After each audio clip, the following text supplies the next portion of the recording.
Indiana Fever preseason has officially come, and it has officially gone. The Indiana Fever just stormed through the preseason undefeated, but it wasn't pretty. It was chaotic. It was emotional. It was war, and it almost fell apart before the final battle even began. The Indiana Fever close out the preseason 3-0, victory against the Mystics, victory against the Brazilian national team, and another victory this afternoon against the Atlanta Dream. Less than 24 hours before tip-off, Caitlin Clark, the face of the franchise, the ticket-selling phenom, the reason 13,000 fans showed up to a meaningless exhibition game, nearly didn't play. One wrong step, one bad collision in practice. And suddenly, the most electrifying rookie in WNBA history was iced up on the sideline. Fans were panicking. Reporters were scrambling. Was she out? Was the hype over before it even started? But that's not all. While Clark's leg was making headlines, Lexi Hall was making moves. Quietly, ruthlessly. She didn't just step up, she took over the fourth quarter like it was hers. And then, just when things started to settle,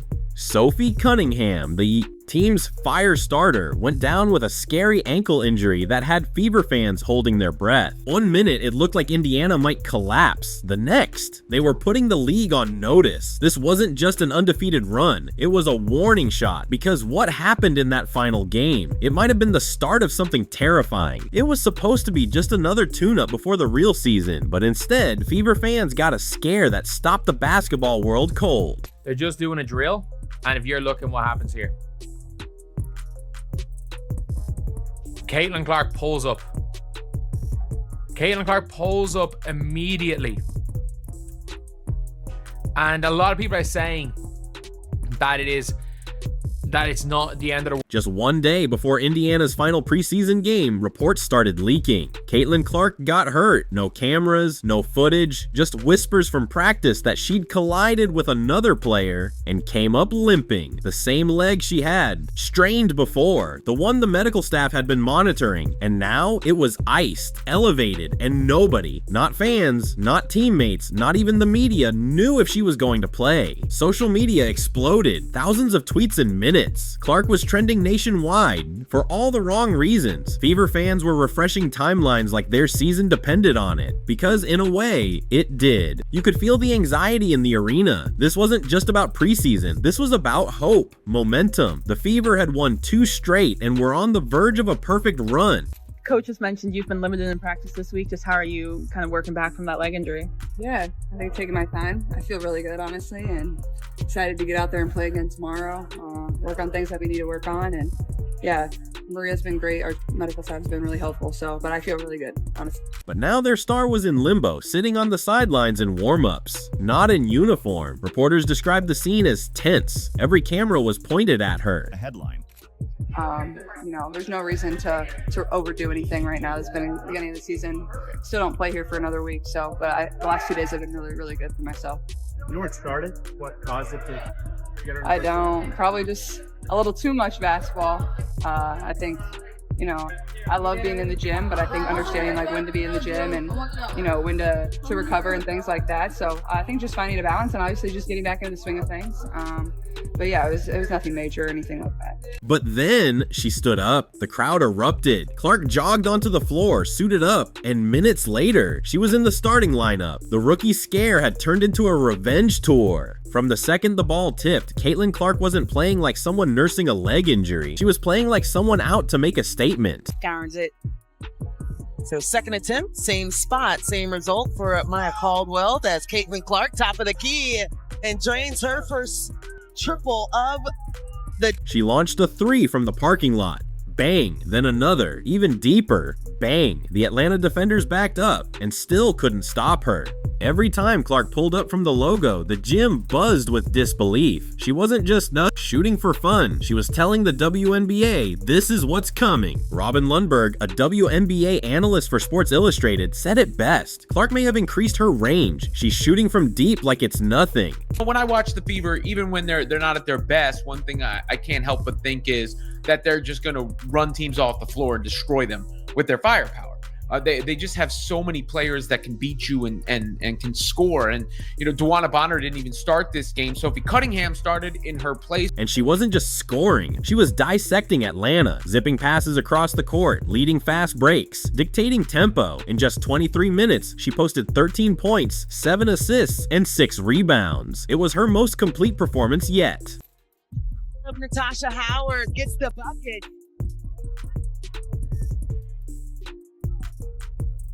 Step back triple. Kelsey Mitchell to the rim.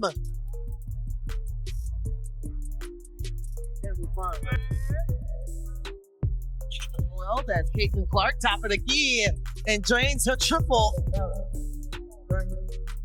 As the final buzzer sounded on the 81-76 victory over Atlanta. And she'd almost missed the game entirely. But while the spotlight was on Clark, someone else was quietly rewriting her story. Lexi Hull didn't start the game. She didn't trend on social media, and she didn't care, because when the Fever needed someone to take over late, Hull snapped the game wide open. She scored 11 of her 14 points in the fourth quarter alone. Layups through traffic, pull-up jumpers with hands in her face, splitting defenders like they weren't even there. And just like that, a bench player became Indiana's go-to closer. And now BG says she's rediscovered her love for the game, saying Atlanta reminds me of home. I'm back in the South, and this was the best decision of my life. She is completely fine, just needing rest, so we will not see her for the rest of this ball game. Yeah, we can't give out all our weapons. Turnover as Matt Caldwell got a little too deep. Last year, Hull was solid. A hustle player, a defensive pest, someone you brought in to fill gaps. But now she's a problem. Her timing, her confidence, her decision-making, everything looked sharper. Fever coach Stephanie White even hinted post-game that Hull's role might be evolving faster than expected. Lexi does. You can't allow it to put you in a box, right? Like your role can change throughout the course of a season. Your role can change throughout the course of career. So you want to be able to stretch and expand. And I think Lexi's done a really good job of putting herself in position for that. Running actions for her. Allowing her to decision make. Hell, I think in the Washington game we had her playing some point. So it's a tribute to the work that she's put in, the confidence that she's built with her discipline and work ethic in the off season. And you trust her on the floor. You trust her to make the right play and make the right read. When you accept your role like Lexi does, it doesn't mean you stay in a box. The box is gone. Lexi Hull just kicked the door open. That it's going to be an exciting season. I think more than anything, we're a deep team, and I think everyone's really bought into trusting the process. This season, it might not start off super pretty, but we know that putting in the work, putting in, trust into the coaching staff, trust in each other, that by the end of the season we'll be exactly where we want to be. So just excited, with the progress we've made even over just 3 games. And while she was torching Atlanta's defense, chaos was brewing at the other end. Midway through the second quarter, Caitlin Clark made a rare mistake, and it blew up fast. She tried to thread a bounce pass. It got picked. Atlanta scored on the other end, and Clark, furious there was no foul called, slammed the ball into the hoop stanchion. Make it 12-3 run, as they are now just down 1 point. The whistle blew instantly. Technical foul. This wasn't the highlight reel Clark. This was raw emotion, frustration, pressure, but before things could spiral, Sophie Cunningham stepped in. The veteran grabbed Clark and pulled her away from the officials. She didn't yell, she didn't scold, she just did what leaders do. Protected her teammate before the situation exploded. It was a quiet moment, but a powerful one. Cunningham showed the kind of presence Indiana hasn't had in years. A no-nonsense enforcer who isn't afraid to step up and handle the mess. Ironically, it would be Cunningham's own next step that caused the game's most gut-wrenching moment. Third quarter, Cunningham skies for a rebound and lands awkwardly on an opponent's foot. Her ankle buckled, her face said it all. She didn't even try to walk it off. She hobbled straight to the bench. Then, a walking boot. Panic rippled through Fever Nation. This was their emotional leader, their energy spark, their vocal defender, and now she might be out for the home opener. Hopefully the Fever are fully healthy going into that game. Hopefully Sophie Cunningham is good to go in that game. I know she was seen in a walking boot afterwards, but that's typical. It clearly wasn't a serious injury, but it doesn't mean it's going to be healthy a week from today either. Coach White tried to calm nerves after the game. She'll be fine, she said, already in the cold tub, but even that reassurance couldn't stop the questions. I don't think so. She was in there getting into a cold tub, so she keeps saying I'll be fine, so I trust her. No MRI, no official diagnosis, no timetable, and just days away from facing the Chicago Sky, a game being broadcast nationally on ABC. Clark needs Cunningham. The Fever need Cunningham. But what happened next reminded fans that this team has more than just stars. It has soul. The final buzzer echoed through the arena, sealing Indiana's perfect 3-0 preseason. The crowd rooted, but amid the noise, one moment cut through everything, and it had nothing to do with stats, injuries, or final scores. As Caitlin Clark made her way off the court, she stopped. Standing across from her was Brittany Griner, WNBA legend, survivor, and symbol of resilience. They hadn't even played many minutes directly against each other, but Clark walked over, extended her arms, and the two embraced. No words, no interviews, just a silent exchange of mutual respect. It was the kind of moment that reminds you what this game is really about. Not just rivalry, not just highlight reels, but shared sacrifice, shared pressure, shared love for the game. Fans watching at home immediately clipped it and posted it everywhere. This is what women's basketball is about. One fan tweeted, another said, no stat line can capture that hug, and they were right. Because after a game filled with emotion, technical fouls, ankle injuries, and clutch performances, this moment showed the Fever aren't just building chemistry, they're building character. But if you thought the story ended there, think again. The WNBA just got hit with a wake-up call. Obviously you want to win. I think winning it gives you a different kind of vibe, a different kind of feel.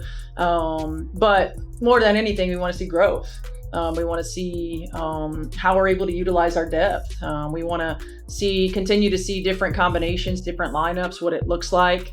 And we want to see application of things that we've done in practice. Let's stop pretending this was just preseason basketball. This was pressure testing. This was identity forming. This was a young team thrown into the fire and walking out forged in steel. What the Indiana Fever just pulled off, a flawless 3-0 run while dealing with a leg scare to Caitlin Clark, a veteran injury to Sophie Cunningham, a technical foul meltdown, and multiple fourth quarter challenges, proves one thing: they're not waiting to become contenders. They're already here, and they're deeper than anyone expected. Yeah, just giving a different kind of look and seeing what we might be able to do from that standpoint with Sophie's energy in the starting lineup and with DB's production coming off the bench. So, we'll probably continue throughout the course of the week tinkering a little bit. But preseason gives us a good opportunity to see what we like, because it's important to have a good starting group and it's important to have energy out and production off the bench. Lexi Hall didn't just emerge. She forced the coaches to rethink the rotation. Aaliyah Boston's presence in the paint is quietly dominant. Kelsey Mitchell continues to orchestrate the offense like a maestro. And the Clark-Hull connection, that might just become one of the league's most dangerous duos. Meanwhile, Coach Stephanie White is experimenting, and it's working. She's flipping the rotation, tweaking the starting five, and using the bench with surgical precision. And through it all, the Fever's trust in each other hasn't wavered. This isn't just talent anymore. It's strategy. It's culture. It's something real. And now, the rest of the league is officially on notice. Sophie's so fun to play with. She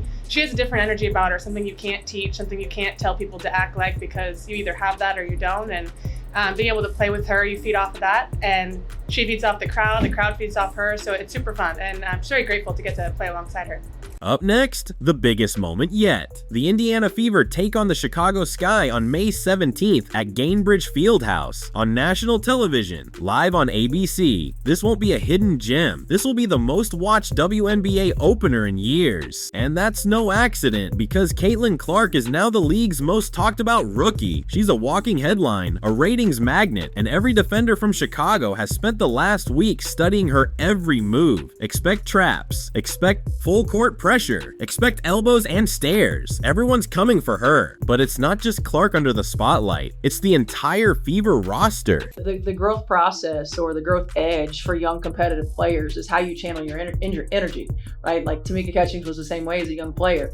You're fiery, you're competitive, and so being able to channel it in a way that is positive, for her and for our team, and it's part of growing. right? It's part of growing in this league. Can Lexi Hull follow up her breakout game with another clutch performance? Will Sophie Cunningham be healthy enough to suit up, or will her ankle delay her season debut? How will Boston and Mitchell handle Chicago's physicality in the paint? Eyes are on Indiana, and this time there's no preseason safety net. Every possession counts, every mistake gets magnified, every decision matters. But that's exactly why this game matters so much, because now the Fever have momentum, chemistry, and belief. The only question left is, are they ready for the spotlight? When the preseason started, nobody really knew what the Indiana Fever would be. A team in transition, a rebuilding roster with a flashy rookie. Now, 3 games later, we've got the answer. This team is hungry, they're unshaken, and they've already been battle tested. They faced injuries, pressure, technical fouls, and media frenzy, and didn't crack. They leaned on each other, they adapted, and they delivered 3 straight wins in 3 completely different ways. Clark's range is lethal, Hull's confidence is skyrocketing, Boston is anchoring the paint, and Cunningham, even on one leg, she's still the emotional core of this team. This isn't a team waiting to figure it out mid-season. This is a team sending a message on day 1. So buckle up, because when that ball tips on May 17th, we're not watching the start of a season, and we might be watching the birth of a powerhouse. Comment "I've got the Fever" if you're riding with Indiana this season. What's your prediction for their regular season debut? Like this video, subscribe for more, and turn on notifications, because this team, they're just getting started. Thanks for watching. We'll see you in the next video.